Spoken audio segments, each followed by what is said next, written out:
Topic of the lecture is capital structure. As you know, a company raises capital from different sources. These sources are broadly divided into two parts. First is own capital and the second is borrowed capital. Now, what is the capital structure? While preparing the capital structure of the company has to decide upon the ratio of different types of capitals. So we can say the capital structure is the mix up of various sources of funds in desired proportion. Let's discuss the components of these two sources, own capital and borrowed capital.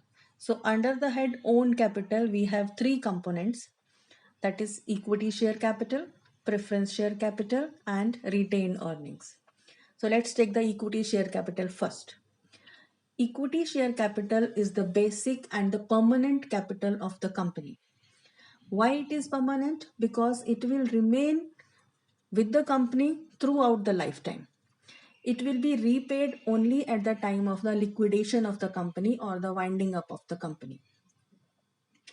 Equity capital earns dividend at a fluctuating rate. How fluctuating rate?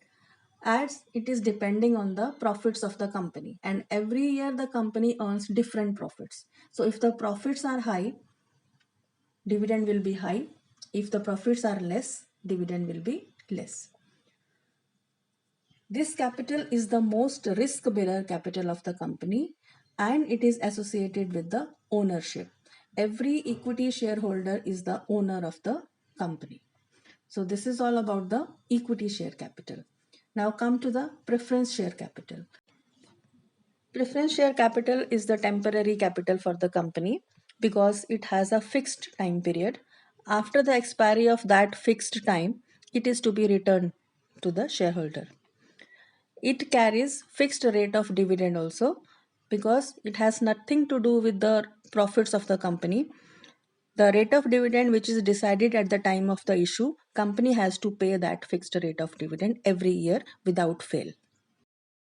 Preference share capital is the safest capital for the company because it carries no risk. It has fixed time period and fixed rate of dividend. Preference shareholders are not the owners of the company, they are the co-owners of the company.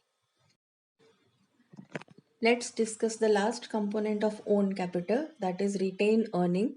Retained earning is an internal source of financing, or in simple language we can say it is the saving out of our incomes. Similarly, when a company earns profit, they do not distribute the whole amount among the shareholders, but they keep a part out of that aside as their saving. So every year when they are keeping that part aside, it will become reserve and that reserve can be used in their future financial crisis. Because it's a part of the profits, so it is also called plugging back out of profits.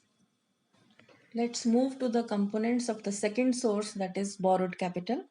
It has two components, debentures and term loan. Debenture is an acknowledgement of loan raised by the company. It is provided by the public. The people who purchases the debentures of a company will become the debenture holder.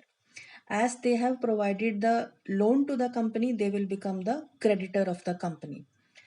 This loan is for fixed time period and also it will earn a fixed rate of interest. So company has to repay this capital after the expiry of that fixed term. And during that term, every year company has to pay the fixed rate of interest every year. The next is term loan. Term loan is again a kind of loan. The only difference between the debenture and the term loan is that the debentures are provided by the public and term loan is provided by the bank or any financial institute. The term and condition will almost remain similar as the loan is to be repaid, that is compulsory. So if we have taken it from the bank or any financial institute, the conditions will remain same. Bank will be the creditor of the company. We have to pay this loan after the expiry of the term and every year we have to pay the interest which is decided by the bank. That will remain fixed.